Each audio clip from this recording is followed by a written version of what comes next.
Ai-je besoin de présenter Robert Lebel? On a demandé à un artiste peintre de présenter un prêtre chanteur. Moi, j'ai l'habitude de jouer avec les pinceaux et pas beaucoup avec la voix. Parce que moi, je serais peut-être considéré dans les sans-voix.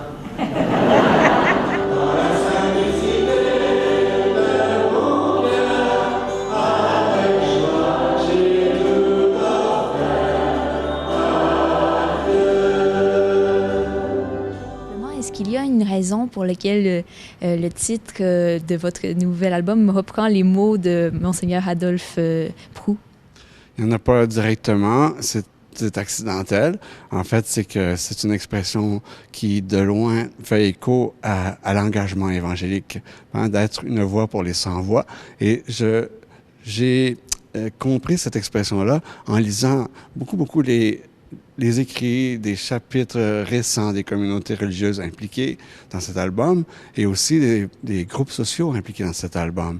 Et il y a un leitmotiv, comme une ligne de fond qui dit aujourd'hui à quel point c'est important d'être cette voix-là, de prendre un engagement et de le poursuivre même quand on est vieillissant.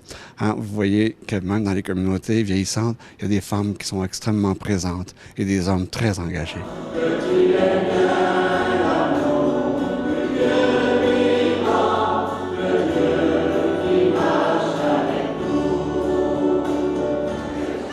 J'ai l'impression que Robert est fidèle à lui-même.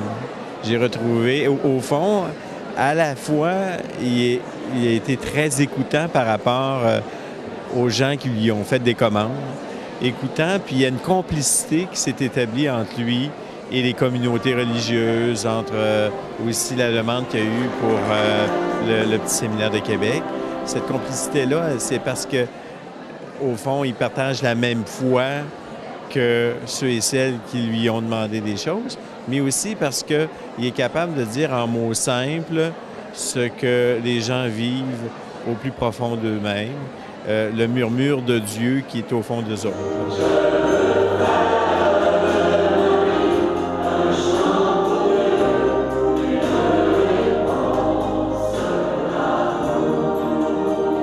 Et c'est un homme qui nous fait avancer, qui nous fait sortir de nous-mêmes, qui nous ouvre les oreilles à la parole et en même temps qui nous invite vraiment à la partager et à la vivre profondément. Pas seulement du verbiage, mais vraiment une parole qui fait vivre. Et Robert la chante et nous donne le goût vraiment d'embarquer avec lui dans cette grande aventure de la foi.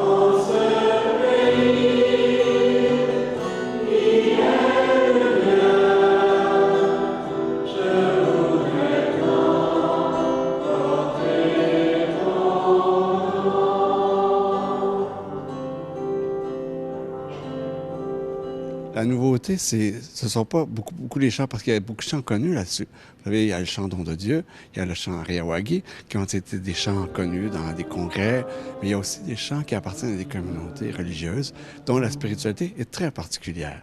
Alors, à ce titre-là, quand on plonge là-dedans, on découvre un univers tout neuf. Puis il y a un chant aussi comme pour un collège qui s'appelle le Collège du Rocher, à Longueuil.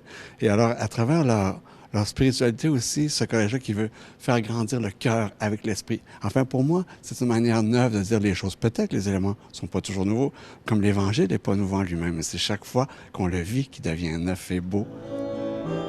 Je me laisse aimer le cœur, que je ne cherche plus ailleurs. C'est un ressourcement pour moi d'être ici. Et puis, j'ai tout fait. Je suis avec des amis ici. Et puis, j'espère que je suis très heureuse qu'il ait retrouvé la santé, qu'il soit capable de continuer à nous animer, à nous soutenir, à nous stimuler pour qu'on continue le travail qu'on fait, chacun selon sa mission. Surgira de nos silences une voix pour les sans-voix, voix d'espoir et de courage, appelant les démunis. D'avoir la présence de Robert qui vient vraiment mettre une beauté dans notre vie de chrétien et qui nous invite à prendre courage, à avancer, même à travers les épreuves, à se mettre debout, continuer pour la gloire de Dieu. Et ça, je le remercie énormément. Seigneur, que veux-tu que je fasse? Je n'ai pas grand-chose à t'offrir,